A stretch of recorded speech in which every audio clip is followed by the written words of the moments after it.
All right, so now we're at our second game at 5Q, it looks like. Should be fun to see how it goes from here on out. I feel like there is definitely a noticeable difference between each rank so far. We are skipping a couple ranks, but it's nice to see what the difference is, and it's nice to see how these players are so different from Fox players. That being said, we are now going to run into a Fox player who's just playing on Pandanet. So let's get into a game and see what happens. All right, found a game already. Got to say hello. And we are actually black this time. So I think I kind of want to do a double 3-4 thing today. I just sort of feel like taking territory. That's just the mood that I'm in. So small enclosure. No need to do anything complicated here. And I will even just attach underneath. Let's just get this basic Joseki out of the way. I was going to say maybe they're going to do something special, but no. Keep it very simple. And this is actually where I don't like the game, honestly. I don't like playing on the bottom side. I don't like doing a lot of stuff over here. Since we're playing a more territorial game, we could opt to play on the left side of the board versus just approaching to build. But I actually think I prefer to do this sort of approach and build idea because we always have the ability to play at R12 to threaten that one group on the side here, and it feels pretty good. This is a very unusual move. They're threatening to peep at my group and make it alive still. So we will double approach in the upper left. I wonder if he has a specific Joseki that he really wants to play here. It'll be very interesting to see. Just attaching on this side, we just like to follow along with what they're doing. So we will Hane here.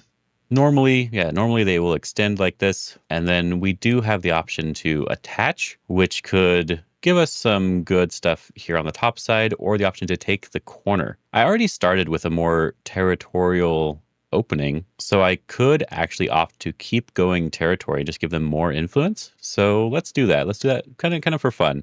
I think normally I would prefer the attachment Joseki though. Oh, they're going to give us everything we want. Okay, I'm okay with that. We get the territory and we can potentially still keep some influence. We'll find out. Most of the time, it's always better to just split the two sides away from each other versus allowing me to connect back up in a very strong way like this. This doesn't mean this is going to lose the game for our opponent, but this just keeps things very simple for me. We want to do this double protection here because if we connect with the simple move here, we do have cutting points that will be used later as Aji to destroy our top side or to take the corner back. So we want this double connection, even though they get the turn over the top here, which they should take right away. If they do not, we should probably push right away. I believe this sort of older Joseki is considered slightly better for black now, especially as you see there's this nice empty triangle for white, which is why they actually do really want the push at this point, because it makes it not so much feel like an empty triangle and more like they protected a cutting point. Even though they would rather do it with the tiger's mouth, it's at least better than just having this random empty triangle facing the middle of the board. We will just extend. We do not want to let them Atari our stone there. I'm playing mostly for shape right now. Maintaining a good connection and good shapes will always lead to a little bit of success at least.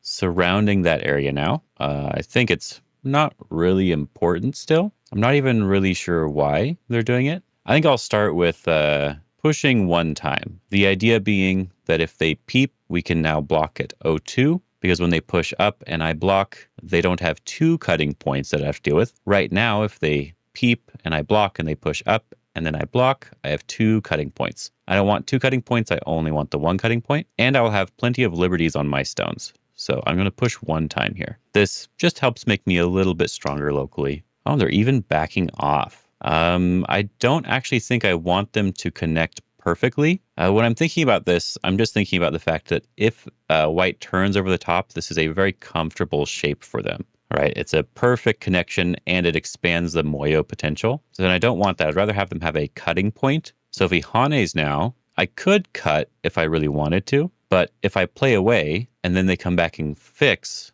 then they're one move behind. But if they're able to turn over the top like that, that feels very good for them. It's not going to be too different. It's just I want to make their shape not as good. If they extend again, I probably keep going because now we're separating. And they don't really want us to separate. Even if the group can be alive and strong, separating is always going to be useful in some way.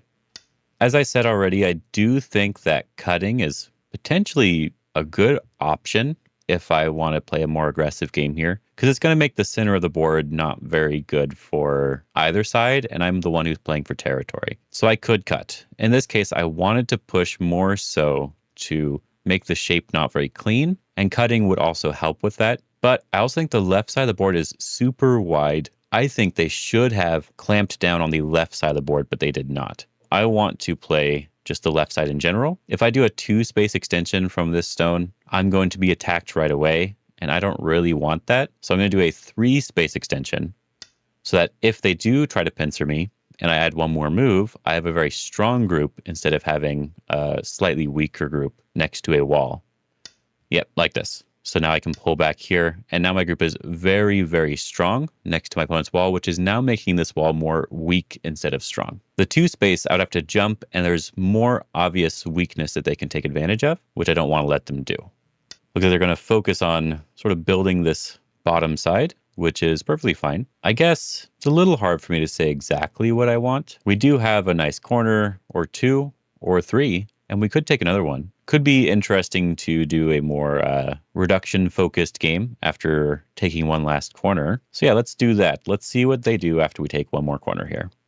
This seems like the right way to block. If they block the other way, it seems like it's too close to their own stones. I don't like it as much. This way should be fine.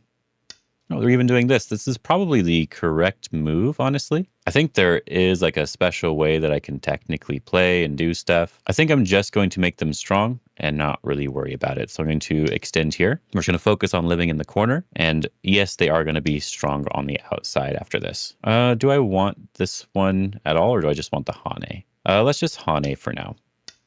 Yeah, they still have some cutting points, so the Hane feels okay. If we Hane and they block, then we have this Atari, and we could run this out eventually. So it could add some sort of weakness here, or we could also just answer directly in the corner to make sure we don't have to play again in the corner. Play again and get a smaller corner, is what I mean. I think Hane doesn't really change too much, so I think I will Hane. I'm just making sure my corner is big enough. We'll Atari here, because if they give it up, we're very happy to capture. And then I'm going to connect and see if they decide to just capture the stone. If they don't, then maybe we'll be able to try to use that in the future. I don't know if I will, but we have a possibility to. If I was white, I might actually just go back and connect here at N6 from earlier. Because after I cut here, I'm sort of harassing this whole center area to some degree. Ooh, so I don't like this.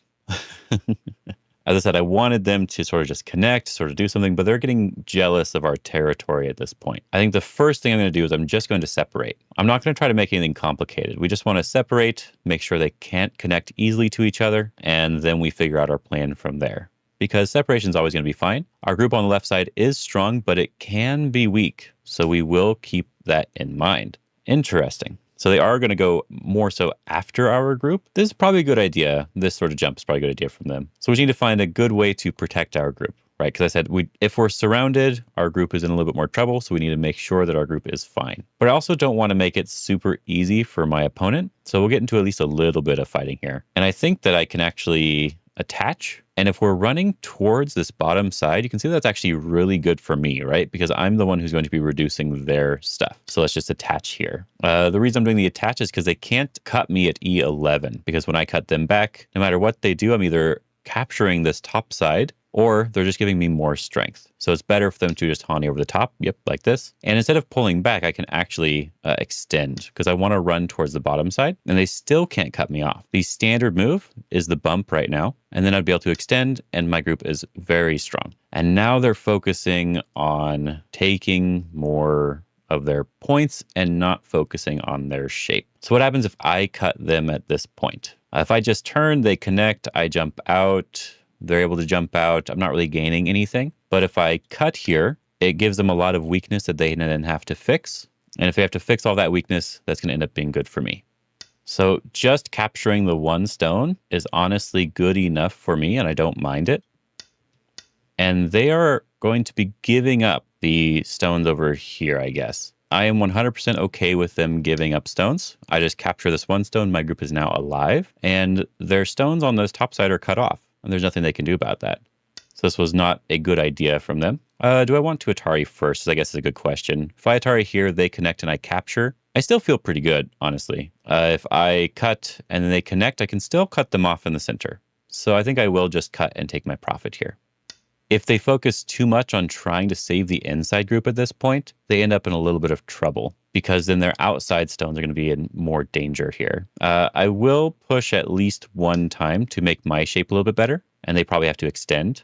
And then, as I said, I already really wanted the Atari here, so I'm fine with just Atarying and coming out. Could try to do something fancy. This is sort of back to the idea of just separating again. If I attach here, this stone doesn't really matter, so the attach isn't really a good idea. But I could maybe do the knight's move here and just extend to separate them from the bottom side. So the question that we really have to ask ourselves at this point is, are we okay with giving them all of the points on the bottom in exchange for keeping this group on the top a little bit weaker? Or should we focus more on getting rid of the points on the bottom and not worry about making that group weaker? I think we could decide to do either one, or we could even just play a really big move like a R12. I think at this point, I'm actually just going to go back and play this big move. I think that their shape is not strong enough locally here to connect cleanly. I should be fine overall. And I got a lot of territory. So getting a little bit more by playing this really big move is always going to be fine like this. And I don't think I have to worry about their points on the bottom either. So if I can establish my position here, yeah, like if they're going down like this is not good. Now that I've established this position here, they don't have as many places they can run to with this weak group in the center. So now we can go back to playing this knight's move here, letting them just take this bottom side. And now this center group is actually a lot weaker than it was before. The simple idea would just be to connect. They're just a weak group. The next idea would be to push. If I push, and they push and cut me, we hane, they have to fix that, and they still have Aji here. So I probably could end up living if I really wanted to. In this case, my goal was to cut off the groups, so I'm going to stay connected. I'll let them decide what they want to do here. That's very strange, but I'll just connect, I guess. So I will just extend out here. I don't want to leave any cutting points in my shape right now, because I'm already ahead of my opponent. I don't need to go faster right now necessarily. They do still have this cutting area, which could be very annoying for them. If I cut and they just Atari me through this way, I at least have some attachments on the bottom, and I can maybe just push through and attack the other side, or I can even just clamp and do some stuff here if I really want to. So there's a little bit of Aji. So I just want to harass this top group a little bit and see what it wants to do. An easy way to do that is just to peep at the vital shape, right? This is the spot they need to play to make an eye there. So let's see what they do. If I hane, they cut, that maybe makes them strong. I'm just going to extend back. I'm not going to worry about it. The other thing that extending back is doing is potentially making me some points here in the center area. And I'm turning here just to make sure my group is strong. I don't care too much if I make all the points here or anything, but I just want my group to be a little bit strong. We're going to kind of slightly surround. They're going to be able to live very easily. We don't need to worry about that. Point is, I'm just harassing lightly to see if I can get anything here. Interesting move. We'll just extend out here. Most of the time when they kick you, you want to extend in one of the directions. I'm not too worried about this wedge. We can always push, and if they block, we can maybe cut and then have some more damage to their area. Okay. They decided they did need to go back and live. Probably the right choice. There's a couple different ways we could handle this. The easiest way is always just to poke at the base area. So just playing like this diagonal move is already sort of threatening to get rid of one of the eyes, and we're getting a couple points. And then like extending here, we're still threatening this, and we're making sure our group is nice and strong. Very simple. We can do the same thing with this move. We're just saying, hey, did you want that eye? Did you really want that eye? And they could jump towards the center, or they could go play on the side, whichever one they wanted to do. So I decided to jump to the center. But as I said, it's basically the same idea. We maybe have some other things we can do, but overall, it's basically the same idea. We can probably transition to just playing sort of end-gamey stuff right now. If I attach here and they capture, it's not that much better. So let's just do this diagonal. This should be good enough. Let's just take some nice end-game profit here. As I already said, they have this area and we have this corner, which is probably about the same size, if not bigger. And then we still have two other corners. So we feel pretty good overall. Really want to do this attachment because it's like just sort of a standard attachment here. And then I can fixing sort of all my center area with this and also threatening to capture some stone. This would be really nice. The Panuki is not as important at this point. So if they did do that, it didn't really matter too much.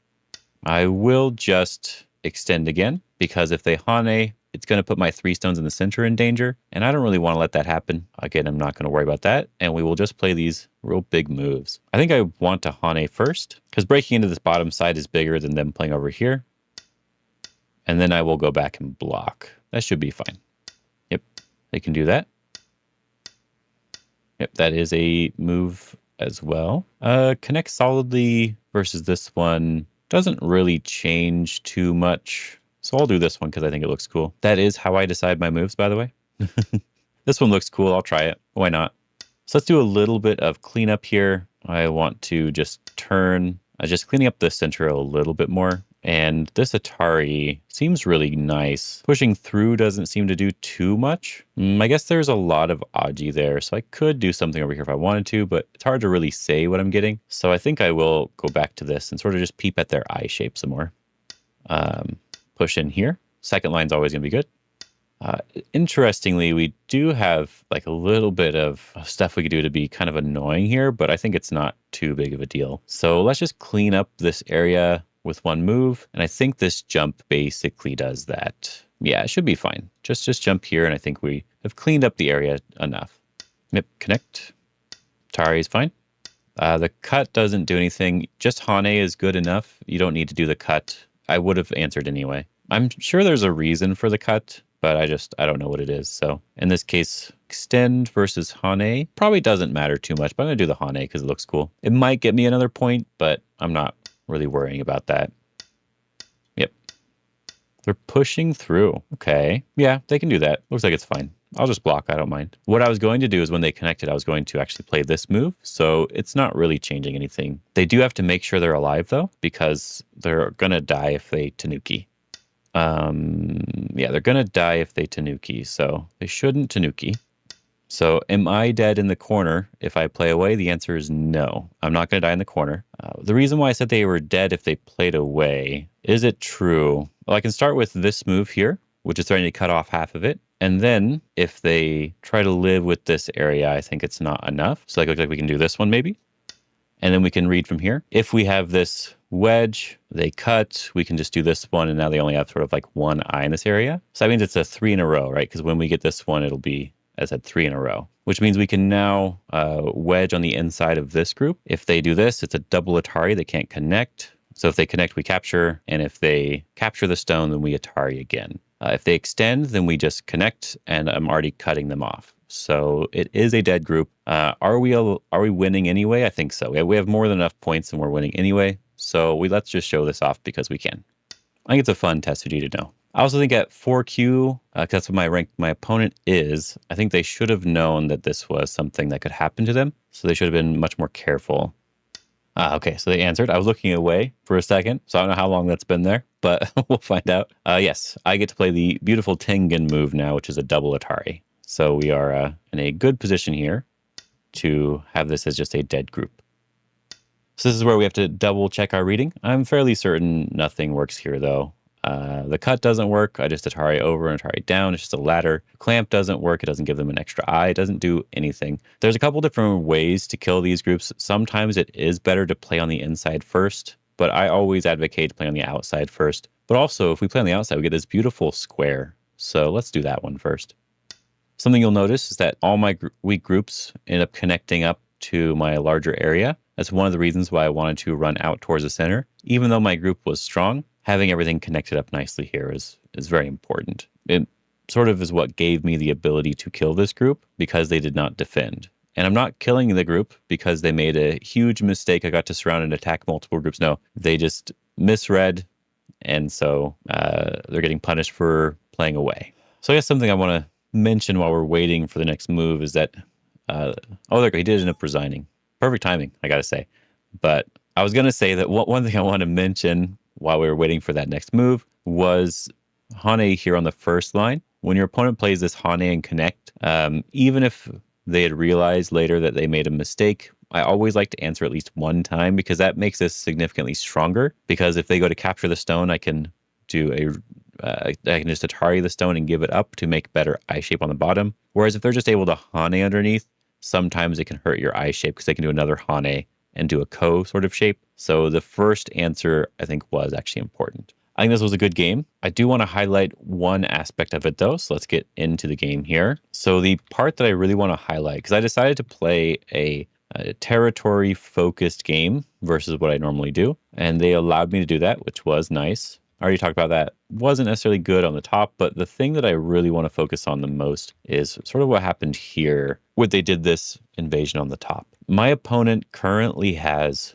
a large moyo, and their goal should be to enlarge the moyo as best they can and to go after any weak groups I have. I only really have one group that could be considered weak, and it is that group on the left side here. I could probably highlight it like this. Yeah, look at that. That is the only group that I have on the board that is weak in any way. White can potentially go underneath this group in some way, maybe cut off something, do some damage. It may need some help to do that, but there is always that possibility. Surrounding that group is always going to be very useful. The move they played in the game after they did this one, after I turned here and they capped me, this is potentially the move they should have played first. Or even, if we go back, I got to scroll the other direction.